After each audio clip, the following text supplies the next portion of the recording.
and welcome to the African Smart Home and Building Show. Today we have the opportunity of speaking to Ian, who's a system integration specialist. Well, thank you. It's awesome being here on the show. Ian, this is for our viewers who have absolutely no idea as to what a smart home is all about, and I'm hopeful that you can give some of the folks some, just at a macro level at first, as to what is a smart home in the year 2021. It's a good question, Warrick. The term smart home, I think, is being used very, very loosely, and a smart home by definition is firstly a connected home, a home that you have the ability to communicate with via your phone, your tablets. But it's also a home where the components inside the home interoperate. They're connected to each other. They become one organism. I'll give you an example. For instance, a normal home, if you switch a light switch on, nothing else knows the light switch is on. It's only the person in the room.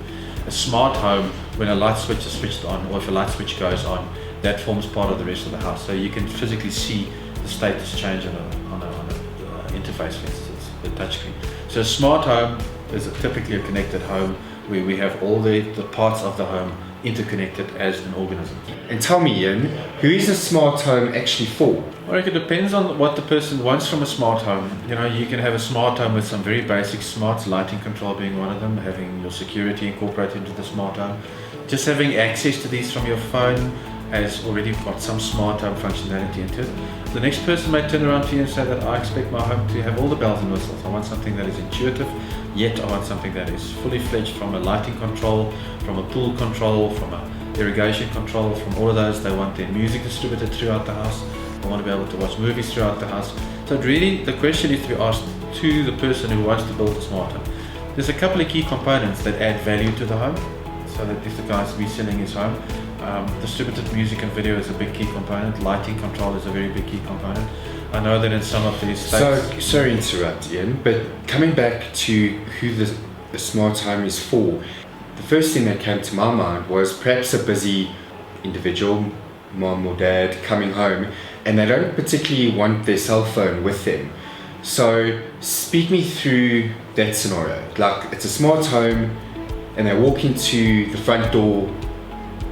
What can potentially happen for them? How would it help them? I think a good way to explain a well-designed smart home is you don't recognize that there's any automation in the home. You arrive home, the lights are on.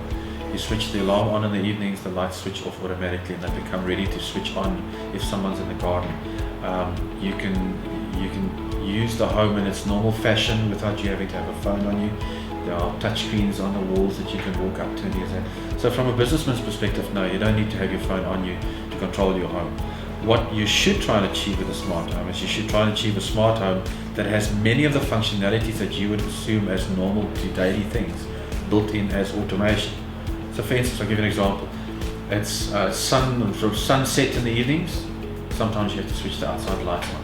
A well-designed automation system, you shouldn't have to do that. Just a quick shout out to our sponsor, Integrated Homes, for making this all possible. These guys have been in the game for a decade. So if you're wanting your home or building converted into a smart home or building, it may be a good idea to give these guys a call, as they know what they're doing.